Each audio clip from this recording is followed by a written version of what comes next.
It's my feel-good breakfast show.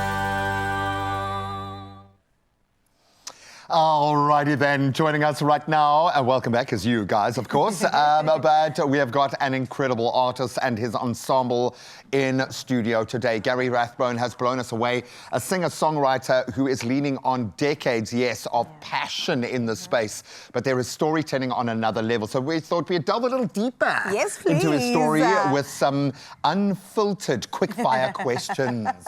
We've got to bring Gary in once again, coming off of a quick sound check. Are you ready? Right. Well, am I ever ready for a quick fire question? You live in the live, but we've seen it. Can I just say thank you? What a privilege to just listen to your sound checks this morning. I keep drifting into this other space, the guitar riffs, to hear long songs again. It's a beautiful thing in this world. So we love you for that. Thank you so much for being here. Happy to do that. Now, all we need is honesty. Just blatant, unfiltered honesty. Okay, and don't think about it too much, all right? So here's your first question. Okay.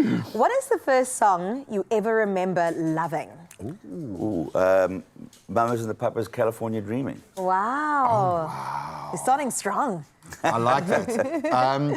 This is an interesting one, and I'm sorry for doing this to you. Beatles or the Stones? Beatles, easy. Quick. Yeah. Why? Why so? The next after the Mamas and Papas, the next best songs were all the Beatles songs. You know, Love Me Do, Please Please Me, and all that stuff that came out. And since that point, I've been an absolute Beatles nut, basically. And they changed everything forever. I don't think people realise how much of a shift it was. Absolutely. And then over the whole course of the 60s, they just led that change. They were just one step ahead of everybody else. And it was, you know, not just musically, but socially and in so many different ways. I agree with that. All right, Gary, I got to ask you, what is the first instrument you learned how to play? The drums. Yeah? Yeah. Started off wanting to be a drummer, playing on Tupperware dishes and cake tin lids with knitting needles along to songs when I was back then, when I was listening to the first. Well, I suppose that was easier because Tupperware dishes and cake tin lids were there, basically. How old were you around that time? I was about 5 or 6 years old, basically. Wow, that's crazy. Then I actually got into playing guitar because I played the drums, and my dad had bought me a drum kit, and I was playing with a guy, and he said, "If you teach me how to play the drums, well, you know what I mean, I'll teach you how to play the guitar." Incredible. So I said, great. And he started teaching me, and I really liked it. And I never really got around to teaching me how to play the drums. Well, now you put it out there, man. That's someone out there saying, you know. I have this wonderful conversation daily with my son, trying to explain what it was like growing up in the 80s. Yeah. It was just different. We had metal bicycle pedals with no shields on them, trampolines with no netting around the side. But the music scene must have landed very different. Can you use just one word to describe the South African music scene from the 80s? Because that was a golden era for us, undoubtedly. One word. Wow, that's a quick question. That was because I think it was remarkable. I like that. Remarkable.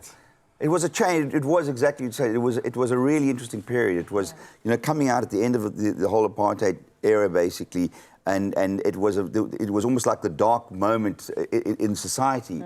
It was one of the dark, but at the same time, there was such a great creative buzz around there, you know. And we used to talk about it actually at the time. We said it was very much like the old Weimar Republic before the Nazis. You know what I mean? It was that kind of thing. Well, after, you know what I mean? That there was this real darkness, and inside there was still this creative light that kind of kept things burning. And it was a vital voice within that period. I think we owe our musicians and our artists so much for maintaining that narrative over that time when the rest of the world was very much not doing it justice. I remember even Paul Simon and Simon and Garfunkel coming out to do a performance because this was the place to be. Amazing, incredible. Thank you for that. Remarkable is a great word. When it comes to collaborations, right, and you think about maybe another South African artist, dead or alive, who is your dream collaboration? Wow, and there's another very. You can give us a few if you want. I think that feels like a very unfair question. You know, collaborations. Look, I have collaborated with my very good friend Neil Solomon, actually, and we did a song quite a few years back. It still seems to be doing the rounds, called "The Sun Shines Down on Christmas Day." It was a song about, you know, having Christmas in the South, you know, in the Southern Hemisphere. Very different. And that was great, and collaborating with Neil is always, you know, absolutely fabulous. So yeah, you know, I think that Tim, and I think Carl Halgaard, Carl Robenheimer, as his real name is, but back then from Corporal Punishment, and we had a little band together for a while, and collaborating with him, and I always think he's one of the great great songwriters in South African, Sure. unknown songwriters basically, Yeah. except for his time with Corporal Punishment. And I'd love to collaborate with Carl again. And create, because I have this feeling that there is a creative genius in here who's looking for ways to just express himself. But I've got to ask, because yes, you love the songwriting process, Yeah. and I'm sure do a lot of processing Yeah. through that. Where are you happiest, on stage or in a studio? I'd say, I mean, in the studio is a really good space because you can really then you can focus on the creative process a lot, you know. Yeah. But the thing is that on stage is where what you've done and what you've created really comes alive, and you get to understand exactly, you know what I mean? It's like if you're a poet or a writer or something like that, if nobody reads your book, you can spend all the time writing it, but if nobody reads the book or hears the poem, then, you know what I mean? half-lived, Exactly, so it's the experience is important as well.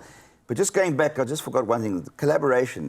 One of the other collaborators is a person that I'm collaborating a lot with right now, basically, which is my partner, Nakama Brody, who's actually in the band. Incredible. We have a thing called the Weather Vanes together, and we're working on some really good stuff. Her songs are absolutely amazing. Ah, beautiful. The voice is absolutely look out for amazing. Stunning. the Weather Vanes and Nakama in future. Oh, I You know, love right. this. And I love that you just keep going. There's more and more and more. Well, I'm like, there's lots to yes, do. please. Exactly. There is. At my age, I'm running out of time. No, never that. Okay, if you look back at your life, right, and you think about, okay, if my life could have a soundtrack, Yeah. what would the opener song be for that? He was maybe Man with a Harmonica from Once Upon a Time in the West. from Wow. Ennio Morricone. How about that? That's incredible. Strong opener. Yeah, it's the first thing that came to my mind as an Incredible. opening. I love that. This is a challenging one because I'm trying to wrap around. We know how productions work. So managing a major sports broadcasting setup, Yeah. or managing a band and a live performance, where do you get pushed the most? What do you think would be more stressful? Well, to be honest with you, they're both incredibly stressful because the difference between with the sports thing is that there's a lot more, you know what I mean? There's a lot of bigger people. matrix, Yeah, absolutely. But on the other hand, the band thing is because there's very little, because it's only a few people, you don't have a lot of people to do different things. So, you know, everyone's got to like do a lot of things, you know what I mean, in a very, very short space of time and on their own. So that's the challenge of that. But certainly because the bigness of the sports things, it's a big... And it speaks to a global ecosystem as well. So. Absolutely, there's a lot riding on that for a lot of people who want to make sure that Hilarious. what they want to see comes out exactly as they expect it. Can I say thank you on both fronts then, the musical and sporting front? You're a national treasure, but thank you so much for being here today. We No, love take you it. so much. Take It's yours. it. In fact, take the it. stage right now because we would love to see another performance. Thank you so much, Gary. Great, there you thanks. have it. You did so Thank you very much. well. Oh Thank my you. goodness. Did I get them all right? No, Yeah, I I think think so. so. And even added just a little bit of spice. You're welcome to absolutely go, Gary. love having Gary in studio.